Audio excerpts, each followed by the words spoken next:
né, de família e de rede social, deixe-me perguntar a você: quem é o homem? Quem é a mulher que Deus usa? Porque Ele usa. O Deus que pode fazer todas as coisas sozinho, porque Ele é todo poderoso, porque Ele sabe tudo. Ele é o Senhor do tempo e da história. Ele é o Deus soberano. Apesar disso, Ele usa pessoas e instrumentos. Mas quem Deus usa? Quem é instrumento de Deus? Quando o meu filho mais velho era pequeno, eu tentei uma vez ensiná-lo a lavar o carro comigo. E eu preparei 2 baldes, coloquei ali o shampoo de lavar o carro, né, o sabão lá, 2 esponjas, e disse assim: olha, você começa aqui, mesmo ele sendo pequenininho, você começa de cima para baixo. Você coloca a espuma, joga um pouquinho de água, coloca a espuma, vai esfregando aqui, depois você joga a água para não manchar, aí você vai para o outro lado, ele não alcançava o teto do carro, isso aí eu fiz, e você vai para o outro lado e repete o processo. Só no final é que você lava os pneus e o para-choque, da frente e trás. E eu dei toda a instrução bem direitinho para ele.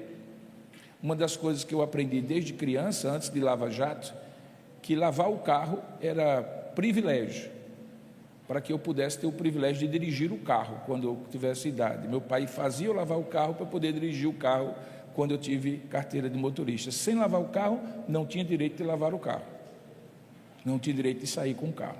E aí eu quis ensinar isso ao meu filho mais velho, e aí ensinei para ele. Primeira vez que fiz assim, e fui para o outro lado já adiantando o serviço. Eu dou a volta para o carro, o que é que ele está fazendo? Lavando o pneu, sujando a esponja, desgraçando a esponja, inutilizando a esponja, porque agora não podia colocar na pintura. Aí eu disse: não, filho, não foi assim que papai lhe ensinou. Primeiro em cima, depois embaixo. Toma a espuma de papai, faça agora. E aí fui lá tentar tirar a parte suja da esponja dele. Quando eu volto, o que é que ele está fazendo? Lavando o pneu, depois lavando o espelho. Aí eu desisti. Pelo menos naquela idade ele não conseguiu aprender. Às vezes eu fico pensando que Deus diz assim: me dê a esponja aqui, porque você está fazendo tudo errado. Só que Deus não desiste. Deus usa, nos corrige, nos ensina quantas vezes quiser e precisar, porque Ele usa instrumentos como eu e você. Mas quem Deus usa como instrumento? É justamente sobre isso que eu gostaria de falar nesta manhã. E o meu desejo ao final dessa mensagem é que você diga assim: eis-me aqui, Senhor, envia-me a mim. Porque na igreja e no reino de Deus, nada acontece sendo o propósito de Deus usar alguém sem disposição de ser usado por Deus. Então o meu desejo é que Deus fale ao seu coração no texto da Sagrada Escritura, que se encontra no livro de Atos, capítulo 11, e que você é convidado a ler comigo, acompanhando a leitura. Atos capítulo 11, a partir do verso 19 até o verso 26. Atos 11, 19 a 26. Diz assim a palavra do Senhor: então os que foram dispersos por causa da tribulação que sobreveio a Estevão se espalharam até a Fenícia, Chipre e Antioquia, não anunciando a ninguém a palavra senão somente aos judeus. Alguns deles, porém, que eram de Chipre e de Cirene e que foram até Antioquia, falavam também aos gregos, anunciando-lhes o evangelho do Senhor Jesus. A mão do Senhor estava com eles, e muitos, crendo, se converteram ao Senhor. A notícia a respeito deles chegou aos ouvidos da igreja que estava em Jerusalém, e enviaram Barnabé até Antioquia. E tendo ele chegado, e vendo a graça de Deus, alegrou-se e exortava a todos a que com firmeza de coração permanecessem no Senhor, porque ele era um homem bom, cheio do Espírito Santo e de fé, e muita gente se uniu ao Senhor. E partiu Barnabé para Tarso à procura de Saulo, E tendo-o encontrado, levou-o para Antioquia, e por todo um ano se reuniram naquela igreja e ensinaram numerosa multidão. Em Antioquia foram os discípulos pela primeira vez chamados cristãos. Que Deus abençoe a sua palavra lida. Amém. Curva a sua cabeça por um instante. Vamos orar, pedir a Deus que nos ilumine para que possamos compreender a palavra do Senhor. Ó Deus amado e querido Pai, nós te louvamos e te bendizemos pela certeza de que o Senhor tem o teu favor sobre nós nesta manhã. Quando ouvimos o teu chamado, a tua convocação para o ajuntamento solene, santo do teu povo, no dia do Senhor, para te oferecer o culto que a ti pertence. Nós sabemos que tu estás aqui conosco. Tu nos aguardas sempre na tua presença, filhos e filhas tuas, para te oferecer culto e para sermos instruídos na tua palavra. E nesta hora em que acabamos de ler esta palavra, que é inspirada pelo teu Espírito, cheia de autoridade, inerrante, regra de fé e prática para nós, pela qual nós nos pautamos naquilo que nós cremos e naquilo que nós fazemos, e que por si só já é suficiente pela mera leitura para nos instruir. Nessa hora em que iremos expor, pedimos pela tua graça e misericórdia que tu abras o nosso entendimento e possamos entender a tua palavra, não do ponto de vista apenas racional, mas espiritualmente, de tal maneira que a tua mensagem chegue ao nosso coração e saiamos daqui para uma semana abençoada na tua presença. Fala conosco e, ó Deus, nos diz quem é o homem, quem é a mulher que tu usas. É assim que nós te oramos em nome de Jesus. Amém. Queridos, existe algum tipo de substância na química que eu aprendi na época que estava no colégio, que se chama catalisadora. Uma substância catalisadora. O que é um catalisador? Um catalisador é uma substância que acelera a reação química que precisa acontecer entre duas substâncias que, quando entram em contato uma com a outra, produzem uma terceira substância ou produzem algum tipo de efeito. Aquilo pode demorar muito tempo, e então existem coisas na natureza, e às vezes criadas pelos homens, que nós chamamos de catalisadores. Eles aceleram a reação química e fazem com que aquelas coisas que demorariam muito tempo se tornem mais rápidas. Algumas vezes eles otimizam, eles tornam o processo melhor e fazem com que aquilo que demoraria muito ou que não faria um grande efeito, faça um grande efeito. Existe um homem nesse texto que nós acabamos de ler, que talvez seja uma das figuras mais subestimadas do Novo Testamento, porque ele não era apóstolo, ele não é tão famoso, ele não escreveu nenhum livro, e que, no entanto, é um dos homens mais importantes do início da igreja cristã, e o nome dele é Barnabé. Barnabé é esse homem que está presente nesse texto, e que a palavra de Deus descreve no verso 24, como um homem bom, cheio do Espírito Santo e de fé, é um catalisador para que o efeito daquilo que poderia dar muito errado, dê muito certo. Eu vou explicar por quê. Veja o primeiro versículo que nós acabamos de ler. Diz que foi em meio a uma grande tribulação que sobreveio à igreja depois que Estevão, aquele diácono pregador e evangelista, foi martirizado. Nós sabemos que Estevão foi o primeiro mártir da igreja. Junto com Filipe, ele era um diácono diferente, porque além de fazer tudo aquilo que Deus o designara para ser diácono, ele também era um grande evangelista. E acabou pagando com a própria vida. E a partir daquele martírio, toda a igreja em Jerusalém passou a ser perseguida. E praticamente toda a igreja, com exceção dos apóstolos que ficaram em Jerusalém, cuidando daqueles que não podiam fugir, praticamente toda aquela igreja fugiu com a roupa do corpo, subindo na direção da Síria, onde havia uma cidade chamada Antioquia. Os historiadores dizem que por volta do ano 100 depois de Cristo, cerca de 40 congregações, grandes e pequenas, tinham sido formadas por causa da dispersão dos crentes da cidade de Jerusalém para o norte de Israel. Diz o texto que aquela grande tribulação poderia produzir efeitos piores se não tivesse havido uma intervenção de Deus que sempre é o grande catalisador, usando homens e mulheres que ele usa como pequenos catalisadores. Tudo aquilo que é perfeito em Deus e que ele pode comunicar como seu atributo, ele comunica a homens e mulheres para fazer como instrumento aquilo que ele quer fazer como o autor da ação. Deus é o grande catalisador, homens e mulheres são usados por ele como catalisadores. Você vai entender por que essa situação poderia dar muito errado e acabou dando certo. Por que acabou dando certo? Porque no versículo 26, a última frase que termina essa porção da Escritura Sagrada, é na verdade um registro escrito, poderia ser fotografado, do momento em que no cartório da história foi lavrada a certidão de nascimento da igreja cristã. Nós sabemos que a igreja cristã sempre existiu, a igreja do Cristo, do Messias, do Senhor, sempre existiu, desde o Jardim do Éden, no pacto das obras com Adão e Eva, e depois no pacto da graça, nas várias dispensações que foram, ao longo da história da antiga aliança, renovadas por Deus. Sempre houve um povo da aliança, chamado para fora, para ser povo de propriedade peculiar do Senhor. No Novo Testamento, aquele mistério que estivera oculto, de que Deus queria usar um povo, que não era formado apenas por judeus, mas por gentios, ficou claro.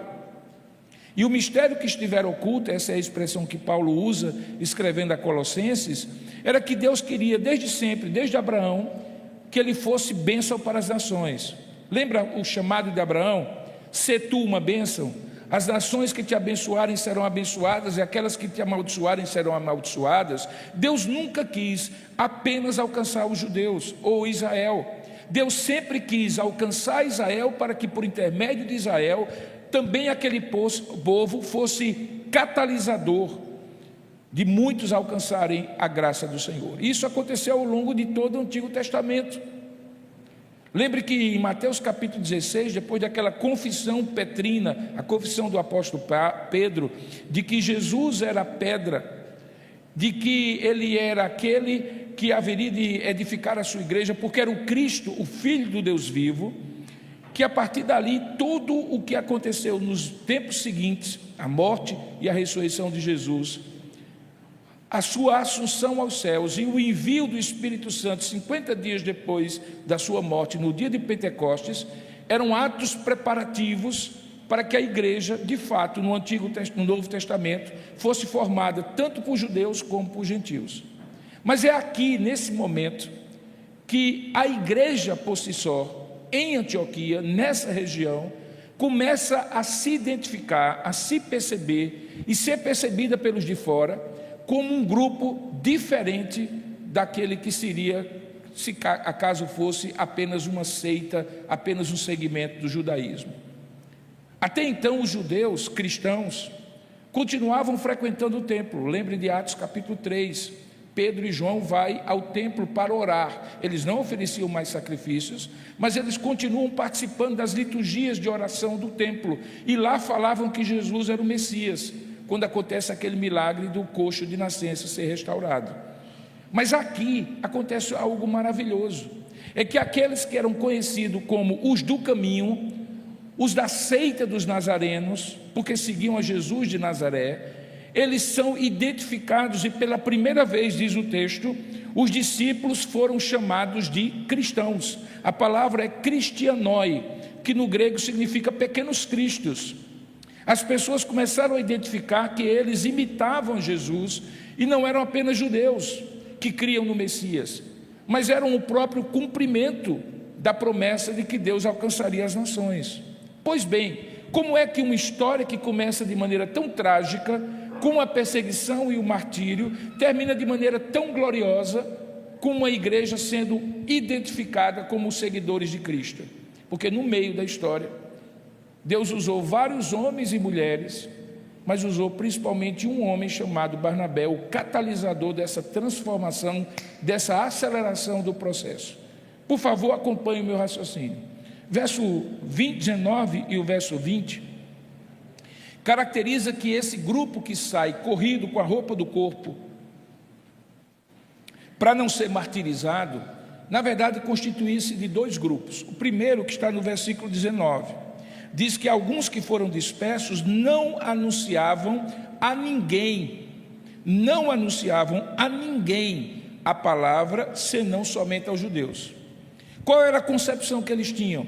Que sendo Jesus judeu e eles judeus, Jesus era o Messias dos judeus e exclusivamente dos judeus. E o que eles deveriam fazer era anunciar fora de Jerusalém, aos judeus de fora de Jerusalém, que o Messias já havia chegado. Era uma visão restrita, era uma visão limitada, que ainda não tinha compreendido o propósito de Deus, mas era uma visão que Deus usou. E muitos judeus certamente se converteram. No verso 20, diz o texto que alguns deles, porém, veja aí a conjunção adversativa mostrando o contraste, alguns deles, um subgrupo deles, que não eram daquela região de Jerusalém, mas eram de Chipre, a ilha onde Barnabé nasceu, e também de Cirene, uma colônia romana no norte da África, também foram até Antioquia, e veja a diferença, diz o texto que eles falavam também aos gregos, anunciando-lhes o evangelho do Senhor Jesus. Esses gregos é uma outra palavra que Lucas usa, tanto no seu evangelho, como no livro de Atos, os dois livros que ele escreveu, para designar aqueles que não eram judeus de fala hebraica ou aramaica. Portanto, eles eram gentios. Talvez tinham interesse no judaísmo, mas não tinham sido circuncidados e nem obedeciam à lei de Moisés. Eles compreendiam que Jesus sim veio para o que era seu, mas como os seus não o aceitaram, deu-lhes o poder, a saber, a todos os que creem, para receberem a filiação em Jesus Cristo. E portanto eles tinham uma visão mais ampla. Eles pregavam para judeus, mas também pregavam para gregos.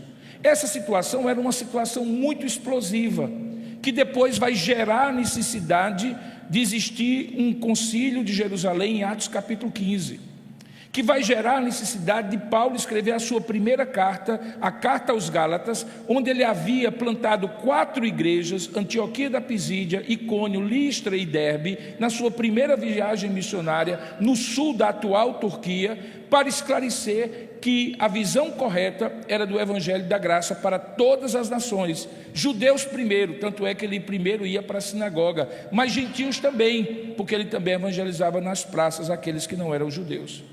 Veja que essa situação era explosiva, por quê?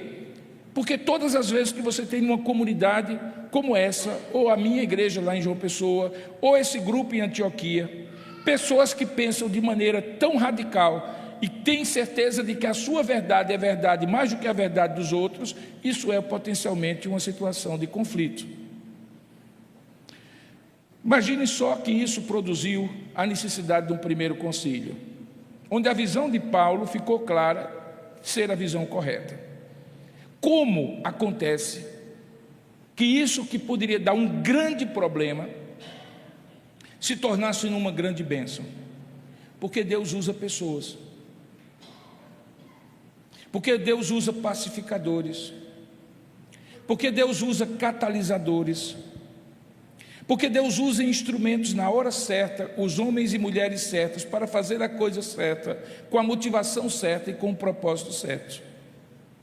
E eu fico me perguntando se nesse momento da história, na cidade de Patos, onde você mora, se você não é o homem certo e a mulher certa para Deus usar como um catalisador. Eu suspeito que é, porque Deus, a semelhança minha, Ele deseja nos ensinar a lavar o carro. E a diferença é que Ele não desiste de nós. Ele nos usa. Nós aprendemos com os erros e Deus vai nos corrigir, nos ensinando melhor. Por que que este homem Barnabé foi tão importante? E por que que ele é o grande nome desse texto? Porque se você entendeu, veja, isso aqui era algo maravilhoso, que tinha um problema, mas era uma grande oportunidade. O verso 21 diz que a mão do Senhor estava com eles, e muitos crentes se converteram ao Senhor. Havia uma multidão de pessoas se convertendo. Eram diferentes, vindas de 2 tipos de pregações diferentes. Alguns deles judeus convertidos e outros gentios convertidos, que agora tinham que conviver pela primeira vez na história numa mesma congregação. A igreja de Jerusalém, que no mesmo dia teve 3.000 conversões e que a essa altura já tinha mais de 5.000 pessoas, era formada prioritariamente de judeus ou de prosélitos gentios que se converteram ao judaísmo e se tornaram cristãos, ato contínuo. Aqui você encontra gentios saindo do paganismo direto para o cristianismo sem se tornar judeu e convivendo numa mesma congregação. E Deus estava abençoando, porque diz que a mão do Senhor estava com eles, e muitos, crendo, se converteram ao Senhor. Isso produziu um efeito, segundo o verso 22, que a notícia a respeito deles chegou aos ouvidos da igreja que estava em Jerusalém. Quem estava em Jerusalém na igreja eram os apóstolos. Eles não tinham saído da perseguição. E então eles mandaram alguém, pela primeira vez na história, alguém foi constituído emissário apostólico. Alguém que não é apóstolo, mas que é enviado com os poderes e com as autoridades de um apóstolo para cumprir a missão que os apóstolos davam para ele. E o nome dele é Barnabé. O texto diz que Barnabé chegou ali, veja o verso 23, tendo ele chegado, e aí, uma vez ele chegando, acontecem três coisas, preste bem atenção. A primeira delas, ele vê a graça de Deus. Esse homem era diferenciado, porque onde todo mundo veria só problema, ele viu a graça de Deus. Sabe aquela história de alguém que vê o copo como meio cheio ou meio vazio? E alguns dizem que isso é otimismo ou pessimismo. Na igreja não é isso. Quem vê um problema, mas vê acima de tudo Deus agindo no meio do potencial problema, é porque vê a graça de Deus. Porque é a graça de Deus que faz essas coisas, que de um potencial problema, uma grande solução aconteça. Barnabé viu a graça de Deus. E onde é que ele viu a graça de Deus? No cumprimento de que homens judeus e gentios, mulheres judias e gentias, podiam conviver juntos, numa mesma igreja, numa mesma comunidade, e isso era graça de Deus. Que apesar das diferenças entre eles, Deus estava convertendo pessoas, porque a mão do Senhor estava ali. A gente sabe que quando algo, mesmo que soe estranho para nós, está prevalecendo, prevalece por causa da graça de Deus. Porque é Deus quem opera em nós tanto querer como realizar. É verdade que nem todo crescimento é saudável, mas esse era. E se o crescimento é saudável, é Deus que está dando. E é possível e necessário que alguém veja isso como a graça de Deus. Quem é que vê isso como a graça de Deus? Barnabé. Ele não somente vê a graça de Deus, mas ele se alegra. Veja o texto: vendo a graça de Deus, alegrou-se. A palavra graça e a palavra alegria no Novo Testamento têm a mesma origem. É como se Deus estivesse dizendo assim: é impossível se alegrar se não for vendo a graça de Deus. Mas uma vez vendo a graça de Deus, é impossível não se alegrar. Eu estou muito alegre hoje pela manhã, porque eu estou vendo a graça de Deus aqui. Não apenas porque a igreja está cheia, mas porque eu estou vendo os irmãos louvando a Deus, com termos bíblicos, com textos bíblicos das canções bonitas que compõem os servos de Deus, e o povo do Senhor louvando a Deus, uma liturgia pautada pela palavra de Deus, crianças sendo instruídas e aprendendo a palavra de Deus. Como não se alegrar com isso, irmãos? Como não se alegrar com o que aconteceu ontem, quando igrejas vindas dos mais diversos lugares aqui do sertão se reúnem para proclamar que a graça de Deus basta, e que não é por obras, mas pela graça de Deus que somos salvos? Como não se alegrar com isso? Barnabé se alegrou, mas veja, ele viu a graça de Deus, ele se alegrou, viu que era Deus que estava fazendo, e qual a primeira atitude que ele faz? Ele diz: eu quero fazer parte disso. Primeira característica: o homem e a mulher que Deus usa é alguém que não assiste Deus agindo, mas que participa da ação de Deus. Deus não precisa de assistentes. Ele já tem os anjos que contemplam as suas grandes obras, mas até os anjos são instrumentos de Deus. palavra de Deus diz que eles são enviados por Deus, são espíritos ministradores em favor daqueles que vão herdar a salvação. Porque Deus não precisa de assistentes, Deus precisa de comprometidos com a sua obra. E Ele usa. Ele viu a graça, Ele se alegrou.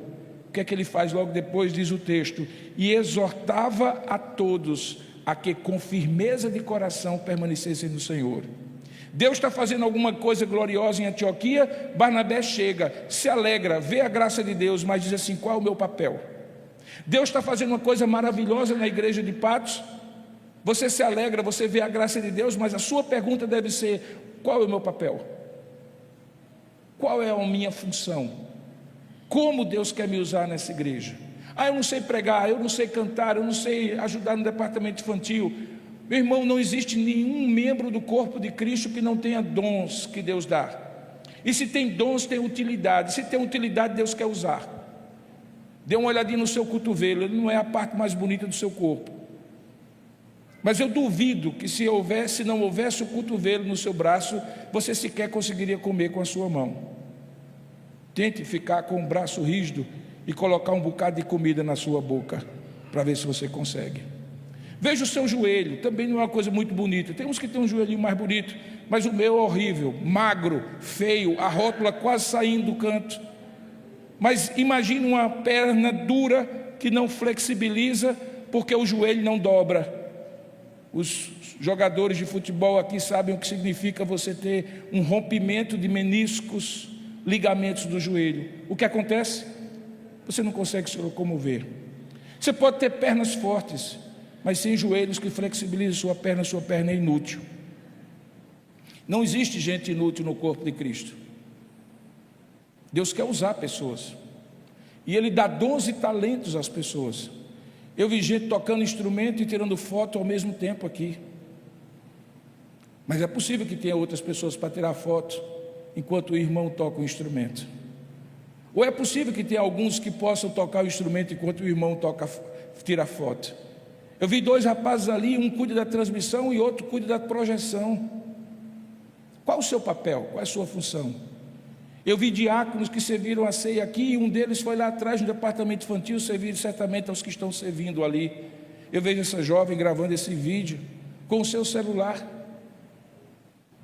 Eu vejo irmãos à porta, cuidando de serem pessoas bem acolhidas nessa igreja. Qual o seu papel? Além de ver a graça de Deus e se alegrar no que Deus está fazendo em Patos, qual é o seu papel? Qual é a sua função? Barnabé não esperou que alguém dissesse, e os apóstolos não disseram para ele, antes dele sair de Jerusalém e ir para Antioquia: vai lá e começa a exortar as pessoas a que permaneçam bem no Senhor, firmes no Senhor. Não, foi quando ele viu a necessidade e o projeto que Deus tinha para aquela igreja, que se tornaria a primeira igreja multicultural, a igreja enviadora de Paulo e dele mesmo para a primeira viagem missionária, que Barnabé, vendo a graça de Deus, se alegrou e imediatamente disse: eis-me aqui, o que é que o Senhor quer que eu faça? Eu vou pegar esse bando de novo convertido, que conhece muito pouco, e vou começar a exortá-los a que permaneçam firmes no Senhor. Existem 2 coisas que fazem alguém ficar numa igreja, irmãos, do ponto de vista humano, e que Deus usa do ponto de vista divino. A primeira delas é quando você cria relacionamentos. Igreja é relacionamentos. Quando você cria fraternidade, comunhão. Deus nos coloca no mesmo corpo, mas nós precisamos, diz a palavra, preservar o vínculo da paz. Fazemos amizades, gostamos uns dos outros. Igreja é lugar onde a gente vê os filhos dos outros crescendo como se fossem nossos filhos, e nós cuidamos e amamos deles como se fossem nossos filhos. Igreja é lugar também para nós fazermos novas famílias, com os filhos que são nossos filhos e que casam com os filhos dos outros irmãos da igreja. Igreja é lugar onde a gente faz negócio, não na hora do culto, obviamente, mas porque a gente conhece um bom profissional e indica esse bom profissional. E quando a gente procura alguém para fazer algo para a nossa casa ou cuidar da nossa saúde, a gente procura alguém que a gente confia. E como é que a gente não pode confiar em alguém que senta ao nosso lado, que é médico, que é enfermeiro, que é nutricionista, que é fisioterapeuta e que está no nosso meio? Vínculos são importantes para a igreja, mas há um segundo aspecto que faz a igreja ser tão importante para você e você ficar nela. É quando você se sente útil. É quando você diz assim: eu sei fazer pouco, mas o pouco que eu sei, Deus me usa nessa igreja. Se você entrar e sair dessa igreja domingo após domingo, assistir o culto, ser abençoado, e quando na segunda-feira Deus lhe perguntar o que é que você vai fazer do que você ouviu, e você não tiver uma resposta que diga assim: eu vou exortar os novos na fé, que permaneçam firmes no Senhor, você rapidamente perde o vínculo com essa igreja. Que isso não aconteça e você diga: eis-me aqui, Senhor, eu quero ser usado por Ti. Pode ser a coisa mais simples, pode ser a coisa mais profunda, mais complexa, mais difícil. Lembre, Deus usa pessoas que se dispõem a ser usadas por Ele, e Barnabé se dispôs. Ele viu a graça, ele se alegrou, e imediatamente começou a participar do que Deus estava fazendo. Por que ele agiu assim? A resposta está no verso 24, irmãos. A gente faz o que a gente é. O caráter da gente se expressa com as nossas ações, com as nossas palavras, com o nosso comportamento e nossas atitudes. O texto diz o que ele fez primeiro, mas depois explica por que ele fez o que fez, sendo quem ele é. Veja o que diz o verso 24: porque ele era um homem bom. Ele era pecador. Essa palavra bom aqui não é bom no sentido daquele que Jesus falou para o jovem rico: bom só há um Deus, só há um que é Deus. Bom no sentido de pureza absoluta, santidade e justiça absolutas. Essa palavra bom aqui é traduzida em outros lugares do Novo Testamento como generoso. Tem gente que é mesquinho, que tem um coração pequeno, que faz questão de picuinhas, as menores que sejam, que é uma mão fechada, avarenta, que não dá um sorriso nem que se pague, que é antipático, chato, crítico, que não é generoso com a vida e com as pessoas. Esse não era Barnabé. Barnabé era alguém que olhava para as pessoas e dizia assim: como é que eu posso fazer o dia dessa pessoa melhor? E não como é que eu posso fazer a vida dessa pessoa ainda mais desgraçada do que ela é. Tem gente que é assim, Barnabé não. O texto diz que ele fez isso e viu a graça de Deus porque ele via aquilo que ele era. Quem disso usa, disso cuida. Quem é assim, age assim. Barnabé era um homem generoso e por isso ele viu a graça e se alegrou. Ele era um homem bom. Diz a palavra que ele era um homem cheio do Espírito Santo, porque ninguém é generoso assim naturalmente. É Deus agindo em nós, o fruto do Espírito, que é amor e bondade e benignidade, que são necessários para que você seja generoso, vem de um coração que é cheio do Espírito Santo. E Barnabé era cheio do Espírito Santo. Diz o texto que ele era um homem bom, cheio do Espírito Santo e de fé. E essa fé não é fé de salvação, não é fé salvífica, é fé do empreendedor cristão. Sim, existe empreendedor cristão. Gente que não pensa assim: não vamos fazer nada porque sempre foi assim. Isso não é um empreendedor cristão.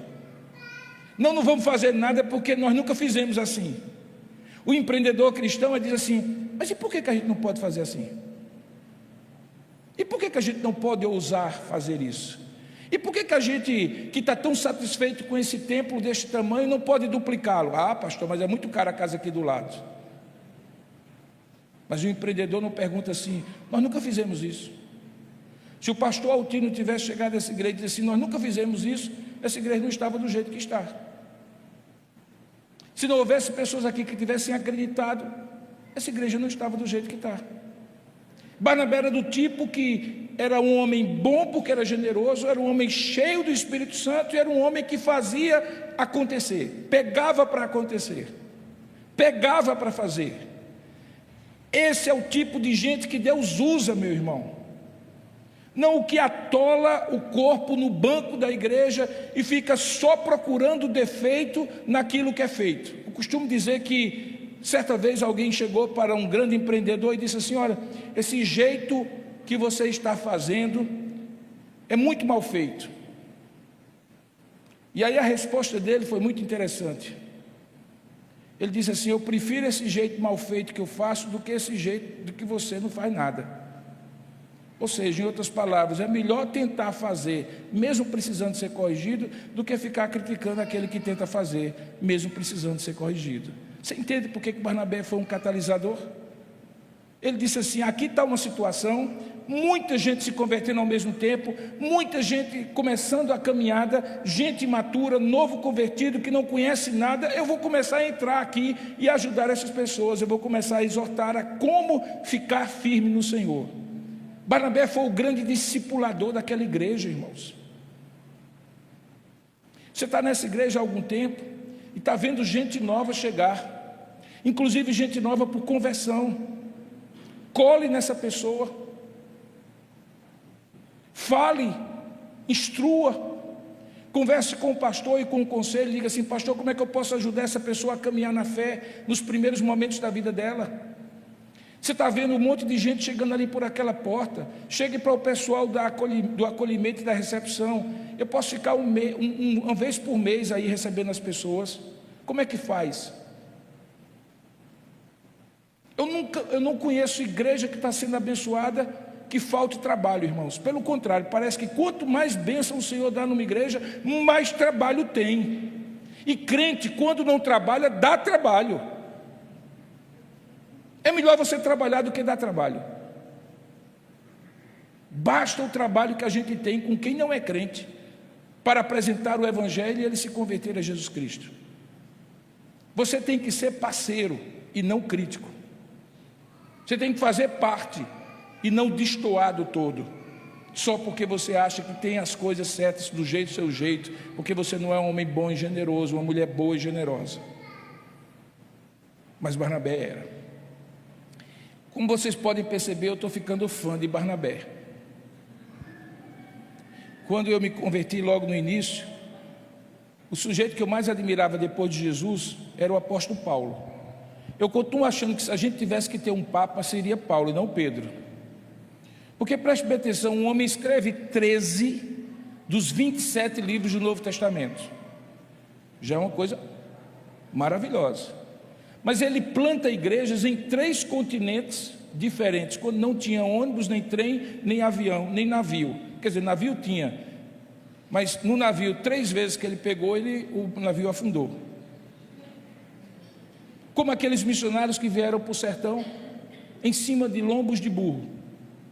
E esse homem plantou igrejas em 3 continentes diferentes. Esse homem era um excelente doutrinador. Criado aos pés de Gamaliel, aprendeu a ser zeloso no judaísmo. Pegou esse zelo e transportou pela graça de Deus para o zelo pela fé cristã.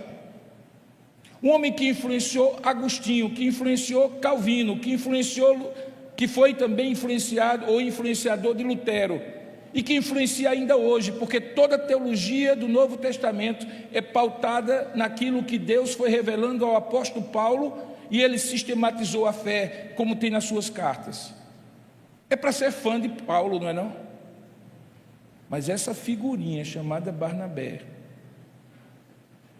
é diferenciada também, porque ele não é o primeiro que aparece, mas ele é o que está nos bastidores, fazendo tudo o que acontecer no ministério do apóstolo Paulo. Ele foi companheiro da primeira viagem. Ele era o homem que dava todo o suporte para Paulo, não aparecia, não era o grande pregador, nem um grande portador da palavra, mas era um bom doutrinador de novos convertidos e um excelente articulador quando os conflitos aconteciam. E eu vou mostrar para você como. Quando é que ele aparece? Pega a sua Bíblia, começa a voltar as páginas. Vá lá para Atos, no inicinho de Atos dos Apóstolos, porque é a primeira vez que Barnabé aparece. Ninguém se torna um catalisador de uma hora para outra, irmãos. Todos nós nos tornamos catalisadores porque Deus nos constrói assim. Atos capítulo 4, verso 36. Lembre que Atos capítulo 5 conta a história trágica de como Ananias e Safira venderam um terreno, mentiram para os apóstolos, dizendo que o valor que eles tinham trazido de oferta era o valor total, e acabaram morrendo aos pés de Pedro. Capítulo 5 de Atos, do verso 1 até o verso 11. Só que antes, Lucas, que está escrevendo, inspirado por Deus, ele conta a história de Barnabé, e é aqui que Barnabé estreia na história de Lucas. Olha o que é dito a ele, sobre ele: José, a quem os apóstolos deram o nome ou o sobrenome de Barnabé. Veja, o nome dele próprio não era Barnabé. Você conhece alguém na igreja que a gente chama assim, é João, o faz tudo?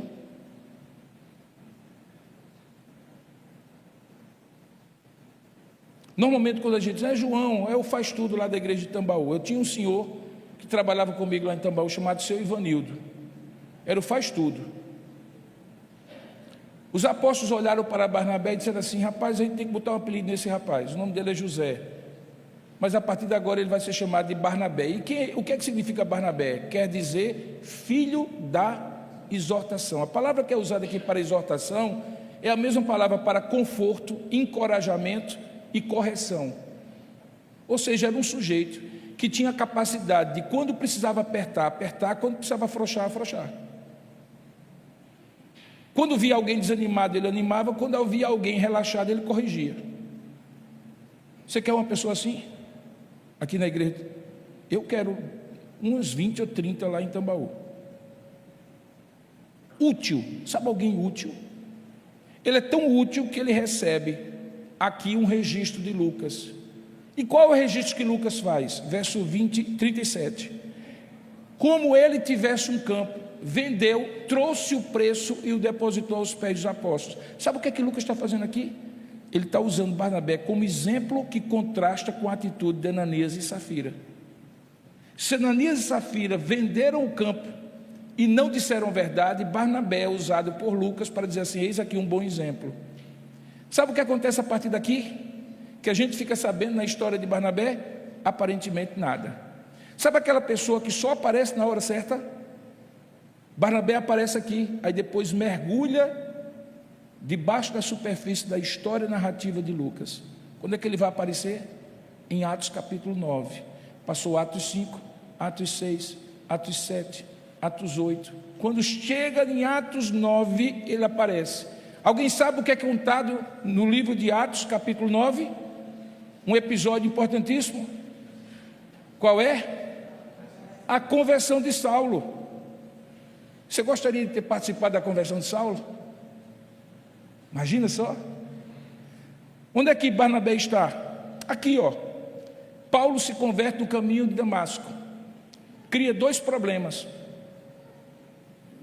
Para os que tinham enviado Paulo como perseguidor, uma nuvem de desconfiança chegou a fazer com que eles tentassem matar Paulo em Damasco, a ponto dele precisar sair fugido dentro de um cesto por cima da muralha da cidade. Por quê? Porque ele se tornou um traidor dos judeus, do Sinédrio, que tinham mandado ele para aprisionar cristãos em Damasco. Mas ele criou um outro problema. Era que os crentes em Damasco, que sabiam desde ontem, que até ontem à noite Saulo era um perseguidor, de repente chega na escola bíblica dominical e o homem senta junto com eles. E aquela irmã da SAF olha para ele e diz assim: meu Jesus do céu, pega o celular e passa uma mensagem de WhatsApp para o pastor: pastor, veja quem está do meu lado aqui, o perseguidor Saulo. E agora? Todo mundo desconfiava de Saulo, porque achava que ele era um fake, que ele era alguém que estava infiltrado. Que conversão que nada, ele aprendeu umas palavrinhas para falar de Jesus, para poder você se entregar e depois ele lhe algemar e levar para Jerusalém.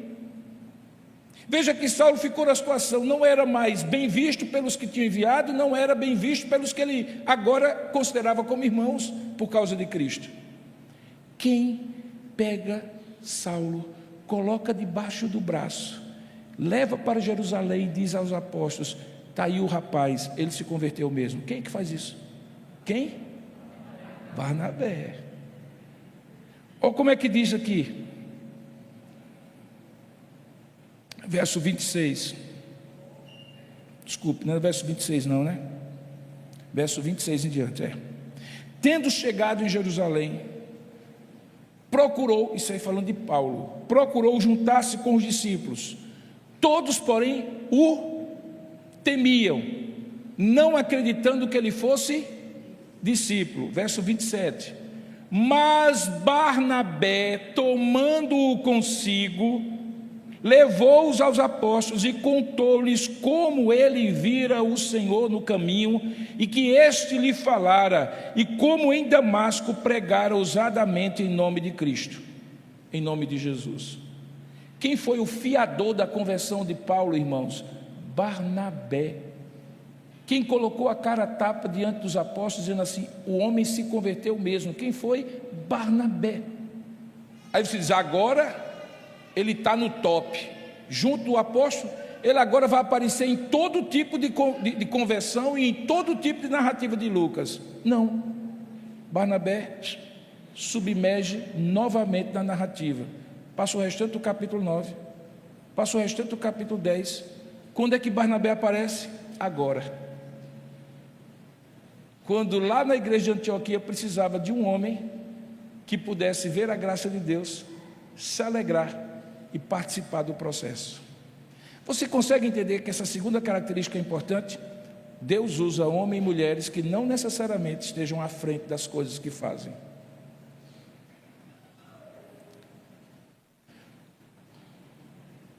Antigamente, quando um jovem se destacava numa igreja, imediatamente acontecia duas coisas. Naquela época, viu? Hoje não acontece mais não. As irmãs da safra diziam assim: pense num genro, vou apresentar ele à minha filha, porque ele normalmente iria ser pastor. E naquela época o pessoal queria que as meninas casassem com o pastor. Hoje eu não sei muito se querem não. É melhor casar com médico, com engenheiro, com empresário, com pastor. Não sei se querem casar não. Mas a primeira coisa que acontecia era o conselho dizer assim: esse menino tem jeito para ser pastor. E mandava para o IBN, ou às vezes para o seminário, e ele se tornava pastor. Mas você conhece certamente pessoas que foram para o seminário e se tornaram pastor, mas não tinham vocação. Porque a gente não é usado por Deus só para ficar à frente, irmãos. Olha, deixa eu dizer uma coisa: essa pregação com essa minha voz cansada e já ficando rouca, ela não aconteceria se alguém não tivesse colocado esse copo d'água. Essa pregação não aconteceria se alguém não cuidasse desse microfone para que ele pudesse projetar a minha voz. Há muita coisa para ser feita na obra de Deus que necessariamente não é ficar à frente. Pelo contrário, ficar à frente é só a ponta de todo um processo que Deus usa pessoas. Para existir um Paulo tem que existir um Barnabé, meu irmão. Porque nem sempre quem fica à frente é o mais importante.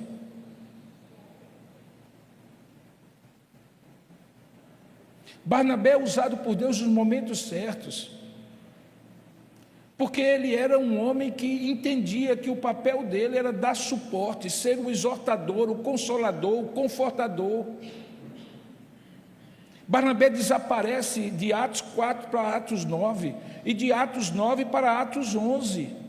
E ele só vai aparecer depois em Atos 14 em diante, 15 em diante, quando ele se torna o grande companheiro de Paulo. Porque Deus usa homens e mulheres que não precisam ser os bambambãs, eles não precisam ser Paulo, eles só precisam ser Barnabés.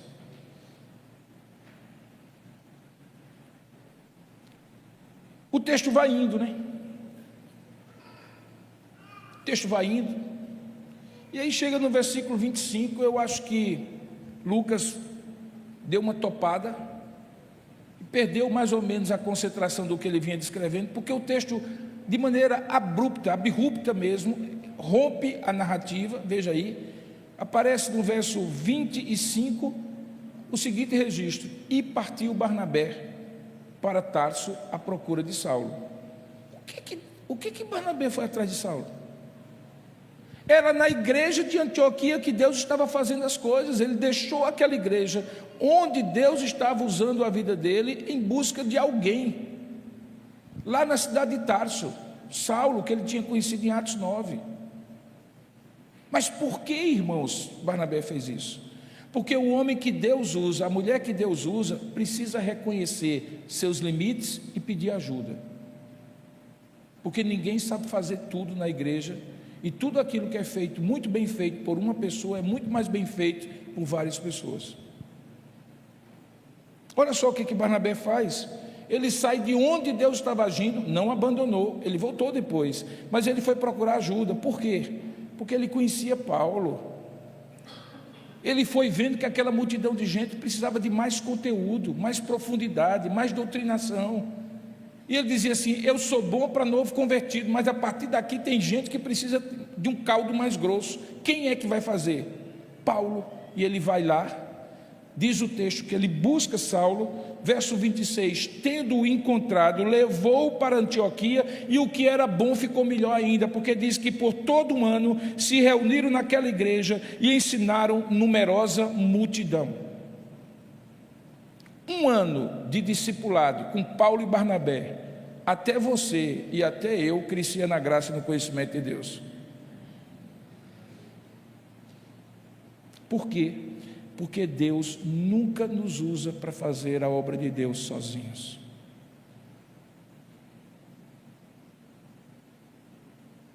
Até quando a gente é enviado sozinho, na retaguarda precisa ter gente orando por a gente. Precisa ter gente encorajando, porque algumas vezes dá desânimo. Precisa alguém financiando para que você se dedique completamente à obra de Deus. Um servo de Deus nunca pode pensar-se como o salvador da pátria, que vai fazer tudo sozinho. Quem faz isso prejudica a igreja, torna a igreja personalista, centralizada e baseada em homens, e homens só são instrumentos. Mulheres só são instrumentos de Deus, é Deus que é o grande catalisador. Por isso Barnabé reconheceu que precisava de ajuda, porque reconheceu o seu limite. Pergunta que eu lhe faço, irmãos: qual deveria ser a oração que nós deveríamos fazer agora, ao final dessa mensagem? Que eu acho que já está passando do tempo, né? Qual seria? Eu vou lhe dizer qual será. Não qual seria, mas qual será. Eu vou dizer uma coisa para você. Se você escutou essa mensagem, e eu vi que você estava sorrindo e fazendo assim em alguns momentos quando eu falei, e você sair por aquela porta sem fazer essa oração, será a pior coisa que você pode fazer para a sua vida cristã. E qual é a oração que você precisa fazer? Senhor, eis-me aqui. Senhor, eu não quero assistir mais os cultos dessa igreja. Eu quero fazer parte do ministério dessa igreja. Eu não sei o que eu vou fazer. Eu não sei se o que eu tenho que fazer eu consigo fazer. Se eu sou a pessoa certa para fazer isso, mas uma coisa eu sei: eis-me aqui. Eu quero fazer parte. Eu não quero simplesmente assistir. Alguém já disse que a grande diferença de uma galinha para um porco é o nível de compromisso que as duas criaturas têm. Você vai tomar um café da manhã, aí a galinha colocou um ovo, aquele ovo foi frito e você come o ovo, a galinha continua viva. Ela participou do seu café da manhã, mas não como um porco faz, porque quando você pega aquele baconzinho que você come com o ovo que a galinha colocou, para que aquele bacon exista, um porco teve que morrer. Essa é a diferença entre você participar e você se comprometer. Quando você se compromete, você se entrega para aquilo que você faz, se preciso, com a própria vida. Nesses dias de hoje, irmãos, o que a igreja mais precisa não é de gente que participe, é de gente que se comprometa, mas não para ser um apóstolo Paulo, mas para ser um Barnabé. Se eu fosse fazer um apelo, eu faria o seguinte: onde estão os Barnabés nessa igreja, nessa manhã de domingo? Onde estão os homens e as mulheres que vão dizer a Deus nessa manhã de domingo: eis-me aqui, pode me usar, Pai. Eu quero ser o homem certo, a mulher certa, na hora certa, fazendo a coisa certa para a glória de Deus, que é o certo que se faça. Curva a sua cabeça por um instante. Eu não quero forçar a barra e fazer um apelo emocional e falar das necessidades dessa igreja, dos benefícios que você vai ter se você se dispuser. Eu quero que você converse aí com Deus, porque você ouviu Deus falando para você. Agora é você que tem que dizer a Deus o que você tem que dizer, para Deus escutar o seu compromisso com Ele. Então curva a sua cabeça, feche seus olhos. Nós vamos ter alguns momentos de oração silenciosa, em que você vai dizer: eis-me aqui, Senhor.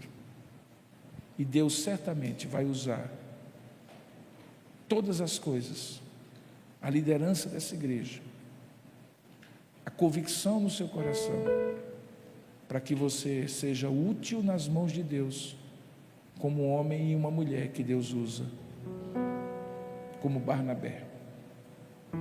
Coloque sua vida diante do Senhor.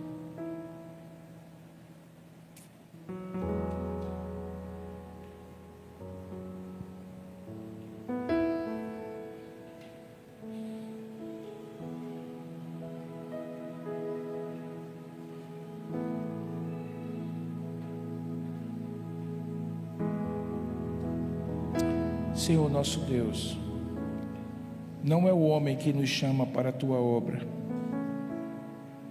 não é o homem nem a igreja que nos usa na tua obra. És tu que chamas homens e mulheres para a tua obra. Por isso eu te peço, ó Espírito de Deus, que convença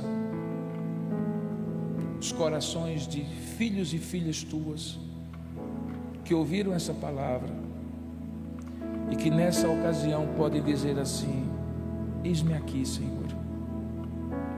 Talvez eu nunca serei como um apóstolo Paulo, mas eu quero, dentro do meu contexto, com as oportunidades que o Senhor me der, ser como um Barnabé. Tu és quem chama, tu és quem capacita, e o que eu te peço é que chames e capacites pessoas aqui para verem a graça de Deus que está sobre essa igreja, se alegrarem com o que Deus está fazendo e participarem com compromisso, como instrumentos úteis nas tuas mãos.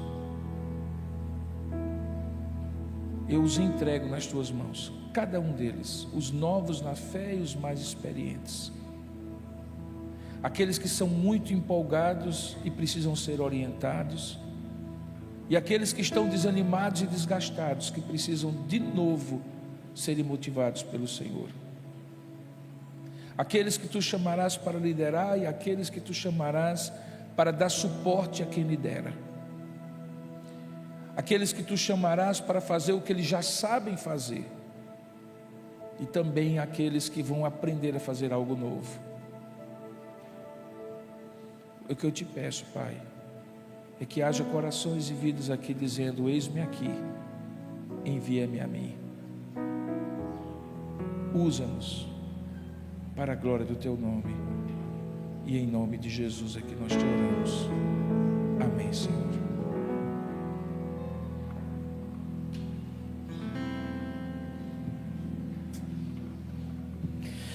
Meus irmãos, nos coloquemos em pé, vamos cantar nossa última canção. Você tem a oportunidade de trazer o seu dízimo, a sua oferta, depositar aqui no gasofilácio, ou de fazer isso diretamente na conta da igreja, acessando aí o Pix, QR Code que está disponível aí na bancada. Vamos louvar o Senhor.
és a minha luz, a minha salvação, e a ti me renderei. Se ao teu lado estou, seguro em tuas mãos, eu nada temerei.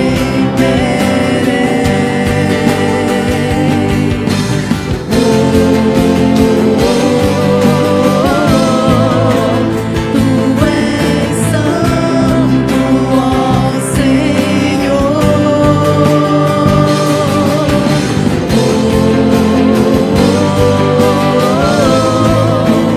Tu és digno de louvor. Só em ti confiarei, eu nada temerei. Em frente eu irei, pois eu sei que vivo estás e um dia voltarás do céu pra nos buscar, pra sempre reinarás. Aleluia. Só em ti confiarei, eu nada temerei. Em frente eu irei, pois eu sei que vivo estás e um dia voltarás do céu pra nos buscar, pra sempre reinarás. Aleluia. Vem Jesus, vem Jesus.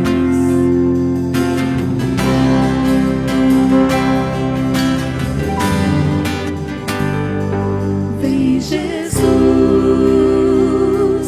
vem Jesus. Maranata, ora vem Senhor Jesus. Vem Jesus, vem Jesus. Maranata, ora vem Senhor Jesus. Mais uma vez. Vem Jesus, vem Jesus. Maranata, ora vem Senhor Jesus. Só em ti confiarei, a igreja.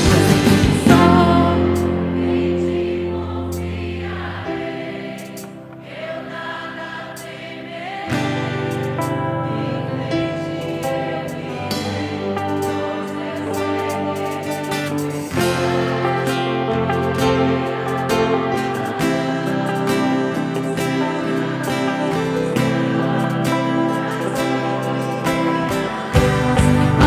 Aleluia.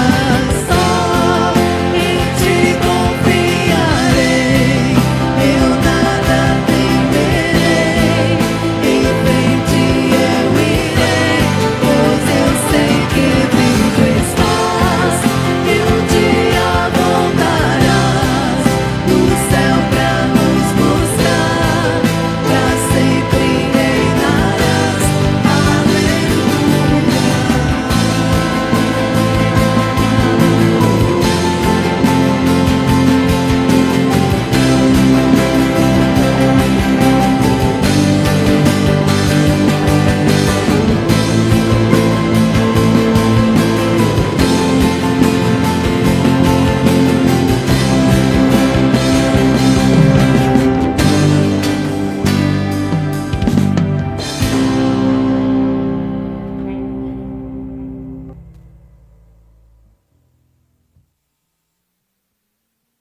Vamos orar e receber a bênção, irmãos. Ó Deus amado, muito obrigado pelo culto que te prestamos, pela celebração da ceia, os louvores que te cantamos. Louvamos o teu nome pela palavra que foi exposta e pedimos que o teu Espírito, ao sairmos daqui, ecoe no nosso coração os ensinos da tua Santa Escritura, Pai. Ajuda-nos no restante desse dia a descansar no Senhor, aproveitar os momentos para estar em família, com os irmãos em Cristo, para te servir e nos preparar para a semana de lutas e desafios que certamente teremos no nosso trabalho, nos nossos estudos, nos nossos relacionamentos.